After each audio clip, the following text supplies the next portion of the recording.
Kita ke informasi selanjutnya, Ibu Kota Indonesia DKI Jakarta tahun ini genap berusia 494 tahun. Tapi kebanyakan orang ini mungkin taunya Jakarta itu seputaran kawasan Tamrin Sudirman. Iya, atau juga kawasan Glodok, Kota Tua begitu ya. Nah, kali ini saya mau ngajak nih Lady dan juga pemirsa untuk jalan-jalan gitu ya.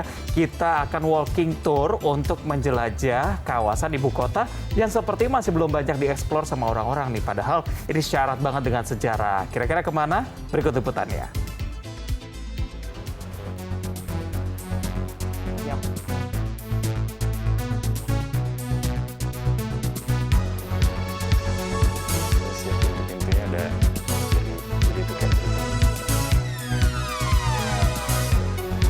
Sudah libur sekolah nih, bingung mau liburan kemana, bosan ke mall atau taman bermain. Nah, mending ikut saya aja. Kita hari ini walking tour, jalan-jalan jalan kaki sambil belajar sejarah dan juga kulineran.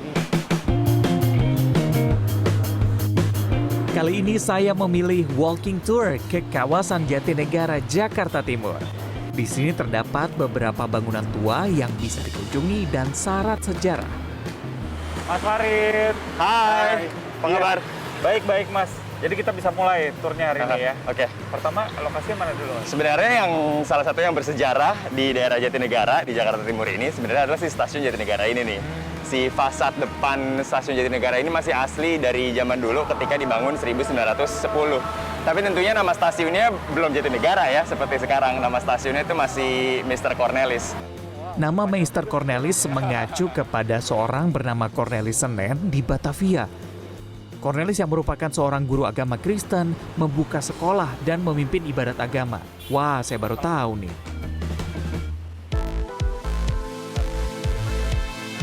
Selanjutnya kami mengunjungi Taman Benyamin Sueb atau Pusat Kebudayaan Betawi yang berlokasi di Jalan Jatinegara Timur.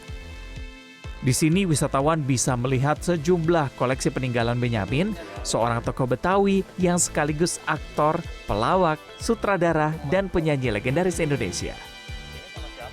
Nah, jadi sebelum jadi Taman Benyamin Sueb, Museum Benyamin Sueb, itu dia adalah gedung Ekskodim. Nah, kenapa akhirnya jadi militer? Karena dulu tuh jadi kayak markasnya para pejuang gitu lah. Tapi kalau dirunut lagi ke belakang, ini konon adalah tempat istirahatnya si Mr. Cornelis tadi. Terus kemudian ini juga jadi kantor bupati atau kayak dulu ada bahasa Belanda itu Revenskap ya. Barang-barang seperti foto, pakaian, termasuk baju pentas, kaset, poster film, piagam hingga barang pribadi seperti foto-foto Benyamin dari kecil hingga dewasa, bahkan lukisan wajahnya pun tersimpan dengan apik di sini.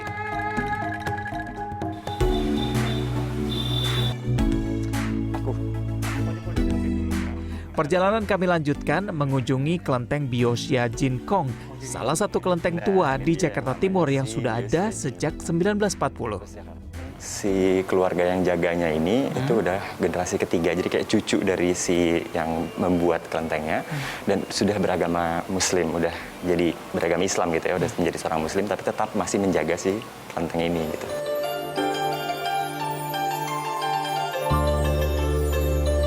Di kelenteng Biosia Jinkong ini terdapat setidaknya 30 patung dewa.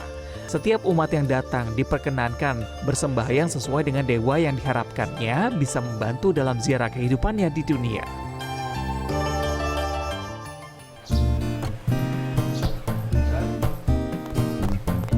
Selain kelenteng, di kawasan ini ada juga masjid bersejarah bernama Masjid Jami Al-Anwar.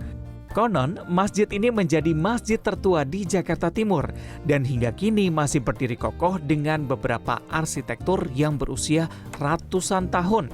Kalau dari luar tadi kelihatannya modern, tapi ketika kita masuk ini kelihatan banget kalau ini memang sudah tua begitu bersejarah, dari keramik-keramiknya, terus banyak banget ada pilar-pilar. Nah, kalau dari pilar ini kenapa bisa banyak di sini, Mas? Nah, jadi memang pilarnya ini ada 12 karena konon jadi 12 ini menandakan ada 12 desa yang ikut kayak sumbangan untuk membangun masjid ini.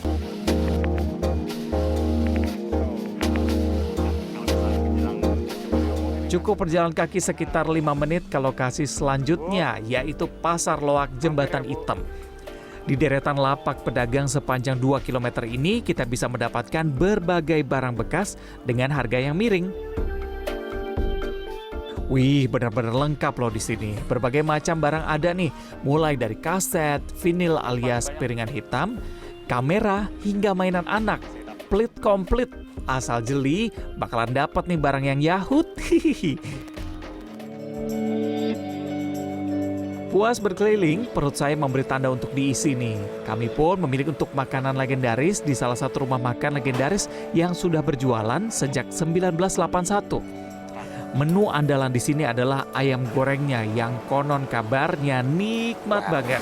Saya penasaran, pengen langsung coba nih. Besar ya. Jadi emang nih, yang unik di sini adalah sambelnya. Sambelnya ada sambal merah, sambal kacang, dan kecap jadi satu. Ini cocok banget dicocol dengan ayamnya yang benar-benar gurih nih.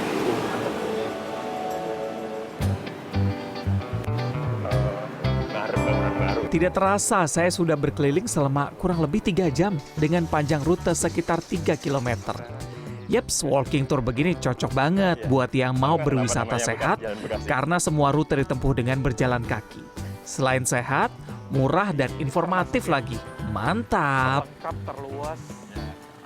Gimana pemirsa, tertarik gak mau ikut walking tour? Kalau misalnya iya, ada beberapa tips nih dari saya. Yang pertama, coba nih pemirsa bisa cek dulu jadwal dari walking tournya. Kalau misalnya jadwalnya sudah cocok, langsung buru-buru booking supaya bisa dapat tempatnya. Lalu yang berikutnya adalah datang tepat waktu. Nih, jangan sampai datangnya telat, nanti malah ditinggal sama rombongan. Berikutnya lagi, gunakan pakaian yang nyaman nih, dari baju, celana, sampai sepatu. Karena kita akan jalan lumayan jauh, jadi lebih enak kalau semuanya nyaman gitu. Poin berikutnya nih pemirsa adalah bawa air minum sendiri. Nih kayak saya nih, di tas sudah saya siapin botol minum sendiri. Selain praktis, ini murah juga, lalu kita udah tahu isinya apa dan gak berbahaya. Sama yang terakhir, poin paling penting adalah selalu terapkan protokol kesehatan. Jadi ketika memang semuanya udah nyaman, aman, ini jalan-jalannya juga bisa lebih enak. Reza Helmi, Arif Yunan, Jakarta.